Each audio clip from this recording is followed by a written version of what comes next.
تو اللہ تبارک و تعالیٰ اس کے سارے اگلے پچھلے گناہ معاف فرما دیتے ہیں اور اس کو اپنے گھر والوں کے معاملے میں شفاعت کرنے کا حق دیتے ہیں،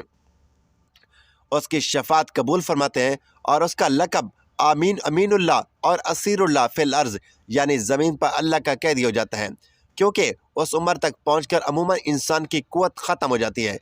کسی چیز میں اس کے لیے لذت نہیں رہتی، ایک قیدی کی طرح زندگی گزارتا ہے، اور جب وہ ایک ارذل عمر تک پہنچتا ہے تو اس کے تمام وہ نیک عمل نامہ اعمال میں برابر لکھے جاتے ہیں جو اپنی صحت و قوت کے زمانے میں کیا کرتا تھا،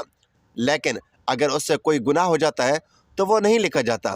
حضرت ابو بکر صدیق رضی اللہ تعالیٰ عنہ فرماتے ہیں کہ ایک مرتبہ ایک شخص نبی کریم صلی اللہ علیہ وآلہ وسلم کی خدمت اقدس میں حاضر ہوا اور کہنے لگا، اے اللہ کے رسول صلی اللہ علیہ وآلہ وسلم، ہم میں سے کون سا بندہ بہتر ہے؟ آپ صلی اللہ علیہ وآلہ وسلم نے فرمایا کہ جو بندہ بڑھاپے کو پہنچ گیا اور اس کی نیکیاں بہت زیادہ ہیں تو وہ سب سے بہتر ہے۔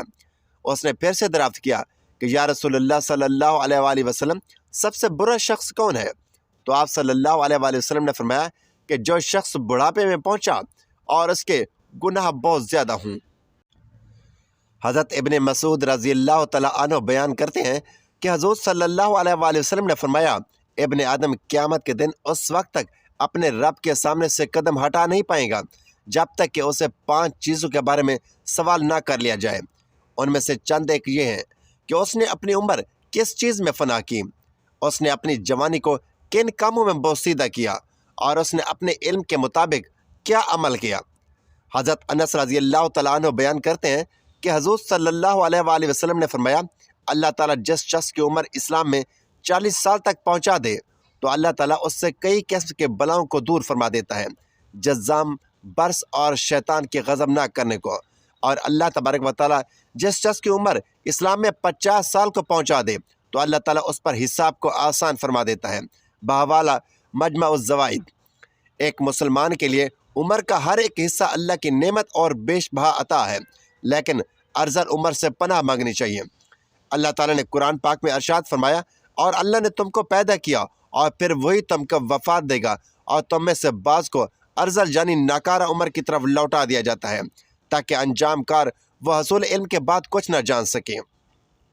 حضرت سعد رضی اللہ تعالیٰ عنہ بیان کرتے ہیں کہ حضور صلی اللہ علیہ وآلہ وسلم نمازوں کے بعد ان چیزوں سے پناہ طلب کیا کرتے تھے، اے اللہ، میں بزدلی سے تیری پناہ میں آتا ہوں، اور میں اس سے تیری پناہ میں آتا ہوں کہ مجھے ارذل عمر کی طرف لوٹا دیا جائے، اور میں عذاب قبر سے تیری پناہ میں آتا ہوں۔ اس حدیث سے صاف واضح ہے کہ آپ صلی اللہ علیہ وآلہ وسلم نے ارذل یعنی نکارہ عمر سے اللہ کی پناہ مانگی، اور آپ جان لیتے ہیں کہ یہ ارذل عمر ہے کیا۔ علامہ عینی لکھتے ہیں کہ ارذل عمر سے مراد یہ ہے کہ انسان اس قدر بوڑھا ہو جائے کہ کمزور ہو کر اپنے بچپن کی ابتدائی حالت میں واپس لوٹ جائے، اس کی سماعت اور بصارت کمزور ہو جائے، اس کی عقل کام نہ کرے اور سمجھ میں کوئی بات نہ آئے، وہ فرائض کو ادا نہ کرنے کے ساتھ ساتھ اپنے ذاتی کام بھی خود نہ کر سکے، اپنی پاکیزگی اور صفائی کا خیال نہ رکھ سکے، اور اپنے گھر والوں پر بوجھ ہو جائے اور وہ اس کی موت کی تمنا کرنے لگے۔ اگر اس شخص کا گھر بار نہ ہو اور وہ بالکل تنہا ہو تو اس سے بڑی اور کیا مصیبت ہوگی۔ اللہ تبارک و تعالیٰ ایسی عمر سے ہم سب کو محفوظ فرمائے۔ یہ عام لوگوں کا حال ہے کہ 40 سال کی عمر کے بعد ان کا انحطاط شروع ہو جاتا ہے، ان کے اعصاب کمزور ہو جاتے ہیں، اور جن لوگوں پر اللہ کا خصوصی کرم ہوتا ہے جیسے علماء اور اولیاء اللہ، وہ 60 سال کے بعد بھی مضبوط اور توانا ہوتے ہیں اور ان کے حواس قائم رہتے ہیں۔ حضرت عطا نے حضرت ابن عباس رضی اللہ تعالیٰ عنہ سے روایت کیا ہے کہ سورۃ النحل کی آیت میں ارذل عمر کا جو تذکرہ کیا ہے مسلمانوں کے لیے نہیں ہے، کیونکہ مسلمان کی عمر جس قدر زیادہ ہوتی جاتی ہے اللہ سبحانہ و تعالیٰ کے نزدیک اس کی عزت اور کرامت بڑھتی جاتی ہے اور اس کی عقل و معرفت میں زیادتی ہوتی جاتی ہے۔ اور حضرت اکرمہ نے کہا کہ جو قرآن پاک کی تلاوت کرتا رہتا ہے وہ ارذل عمر کی طرف نہیں لوٹایا جاتا۔ ناظرین گرامی، ایک مرتبہ ایک شخص حضرت علی رضی اللہ تعالیٰ عنہ کی خدمت اقدس میں حاضر ہوا اور ان سے سوال کیا، یا علی شیر خدا، میرے بال سفید ہوتے جا رہے ہیں، اس کا کیا مقصد ہے؟ میرے بال سفید کیوں ہو رہے ہیں؟ حضرت علی رضی اللہ تعالیٰ عنہ نے فرمایا کہ جب حضرت آدم علیہ السلام زمین پر آئے اور وہ بوڑھے ہونے لگے تو ان کے بال بھی سفید ہونے لگے، اور جب پہلی مرتبہ حضرت آدم علیہ السلام نے اپنے بالوں کو سفید ہوتے دیکھا تو اللہ سبحانہ و تعالیٰ سے عرض کی کہ اے اللہ میرے بال کیوں سفید ہو رہے ہیں؟ تو اللہ تبارک و تعالیٰ نے ارشاد فرمایا کہ بالوں کا سفید ہونا بڑھاپے، بزرگی اور تجربات میں فراوانی کی طرف اشارہ ہے، اور انسان کا بوڑھا ہونا انسان کو نفسانی خواہشات سے دور کرتا ہے اور اس بات کو واضح کرتا ہے کہ اس شخص کے پاس زندگی میں تجربات ہیں جن سے مشورہ لے کر آپ اپنے فیصلوں کو بہتر بنا سکتے ہیں۔ اس لیے اللہ تعالیٰ بوڑھوں کے مشورے زیادہ پسند فرماتا ہے، یعنی کہ بوڑھوں کے پاس جو تجربات ہوتے ہیں وہ اچھا مشورہ دیتے ہیں۔ دوستو، بہت سے کتب احادیث میں پیارے نبی کریم صلی اللہ علیہ وآلہ وسلم کا فرمان عالی شان ہے کہ 4 شخص ایسے ہیں کہ جن سے اللہ تبارک و تعالیٰ قیامت کے دن نہ بات فرمائیں گے اور نہ ہی انہیں پاک کریں گے اور نہ ہی ان کی طرف رحمت کی نگاہ سے دیکھیں گے، اور ایسے لوگوں کے لیے دردناک عذاب ہوگا۔ نمبر 1، قسمیں اٹھا کر مال فروخت کرنے والا۔ دوستو، جو شخص اپنا مال فروخت کرتے وقت کثرت سے قسمیں اٹھاتا ہے، خواہ وہ سچی ہوں یا جھوٹی، اللہ تبارک و تعالیٰ اس سے سخت نفرت کرتا ہے۔ حضرت ابو ہریرہ رضی اللہ تعالیٰ عنہ سے روایت ہے، وہ فرماتے ہیں کہ میں نے رسول اللہ صلی اللہ علیہ وآلہ وسلم کو فرماتے ہوئے سنا ہے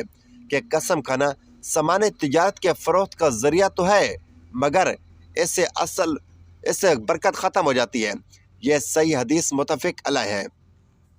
اور یہ الفاظ ابو داؤد کے بھی ہیں۔ نبی کریم صلی اللہ علیہ وآلہ وسلم قسم کھانے کو معمولی سمجھنے اور سامان تجارت کو بیچنے اور کمائی کی خاطر کثرت سے قسم کھانے سے ڈرا رہے ہیں، اس لیے کہ جب کوئی کسی سامان پر جھوٹی قسم کھاتا ہے تو اسے خریدنے والا اس کی اٹھائی ہوئی قسم کھانے کے سبب اسے اپنی قسم میں سچا سمجھتے ہوئے اس سامان کو زائد قیمت میں خرید لیتا ہے، چنانچہ اس کی پاداش میں برکت ختم ہو جاتی ہے، بلکہ ہو سکتا ہے کہ منافع کے ساتھ ساتھ حقیقی قیمت بھی ضائع ہو جائے اور حرام ہو جائے۔ جو کچھ اللہ تبارک و تعالیٰ کے پاس ہے اسے اس کی نافرمانی کے ذریعے حاصل نہیں کر سکتے۔ بکثرت قسم کھانا اللہ تبارک و تعالیٰ کی تعظیم میں کمی کرتا ہے، جو کہ توحید کے منافی ہے۔ حدیث کی روح سے یہ بات ثابت ہے کہ انسان کی تقدیر میں جو کچھ لکھا ہوا ہے اسے اس پر راضی رہنا چاہیے، اور غیر اسلامی ہیلے بہانے کر کے اور جھوٹی قسمیں کھا کر اپنے مال کو فروخت نہیں کرنا چاہیے۔ جھوٹی قسم کھانا تو ویسے بھی گناہ کبیرہ ہے، لیکن علماء کرام کے نزدیک اس بات کی گنجائش بہرحال موجود ہے کہ کبھی مشکل وقت میں جھوٹی قسم کھانے کی ممانعت نہیں ہے، لیکن بہرحال قسم سچی ہو یا جھوٹی اسے اپنی عادت بنا لینا بھی خلاف شرعی عمل ہے۔ نمبر 2، متکبر فقیر، یعنی ایسا شخص جس کے پاس ہے تو کچھ بھی نہیں ہے، لیکن وہ لوگوں کو بڑھا چڑھا کر بتاتا ہے کہ میرے پاس یہ بھی ہے اور فلاں چیز بھی ہے، یعنی ایک تو فقیر اور کنگال اور دوسروں کا دست نظر اور محتاج، اور اوپر سے تکبر کر کے اپنی جھوٹی برتری ظاہر کرتا ہے۔ اللہ تبارک و تعالیٰ کو یہ بات ہرگز پسند نہیں ہے۔ اللہ تبارک و تعالیٰ تو کسی مالدار اور غنی شخص کا تکبر کرنا بھی پسند نہیں کرتا، تو پھر فقیر اور محتاج کرے جو ہے بھی غریب اور برتری کے اسباب سے معروم، گویا کہ یہ شخص اپنے عمل سے ثابت کر رہا ہے کہ یہ احکام الہی اور خشیت الہی سے بے نیاز ہے، لہٰذا اللہ کے نزدیک ایسے شخص کا تکبر کرنا مالدار آدمی سے زیادہ کبھی ہے۔ نمبر 3، بوڑھا زانی۔ دوستو، یہ تیسرا شخص ہے جس سے اللہ تبارک و تعالیٰ کو نفرت ہے۔ بڑھاپے میں زنا کرنے کا مطلب یہ ہے کہ اس کا مزاج بہت بگڑا ہوا ہے اور اس کا دل اللہ کے خوف سے بالکل خالی ہے۔ اہل علم نے لکھا ہے کہ زنا کی محرکات عموماً شباب، حرارت غریزہ، قلت معرفت، غلبہ شہوت، ضعف عقل اور کم عمری ہے، اور یہ تمام اسباب و محرکات بڑھاپے میں ختم ہو جاتے ہیں۔ جوانی کی ایک طویل عمر گزرنے کے بعد متعدد تجربات کے حصول سے انسان کی عقل کامل ہو جاتی ہے، لہٰذا اس میں جماع کے اسباب اور عورتوں کی شہوت کم پڑ جاتی ہے۔ اب اس کی بچی کھچی شہوت کو پورا کرنے کے لیے اس کے پاس حلال ذریعہ یعنی اس کی بیوی موجود ہوتی ہے، لہٰذا اب اگر وہ زنا کرتا ہے تو اس کا مطلب صرف یہی ہے کہ وہ ہٹ درم ہے اور اس کے اندر خشیت الہی نام کی کوئی چیز نہیں۔ مسلم شریف کی ایک اور حدیث میں ہے، حضرت ابو ہریرہ رضی اللہ تعالیٰ عنہ کہتے ہیں کہ رسول اللہ صلی اللہ علیہ وآلہ وسلم نے فرمایا، 3 شخص ہیں جن سے اللہ تعالیٰ قیامت کے دن کلام نہیں کرے گا، یعنی یا تو رضا و خوشنودی کا کلام نہیں کرے گا یا مطلب کوئی کلام نہیں کرے گا، اور نہ ان کی تعریف و ستائش کرے گا، اور ایک روایت میں یہ الفاظ بھی ہیں، اور نہ ان کی طرف دیکھے گا، بلکہ ان کے لیے دردناک عذاب ہوگا۔ ایک تو زناکار بوڑھا، دوسرا جھوٹا بادشاہ،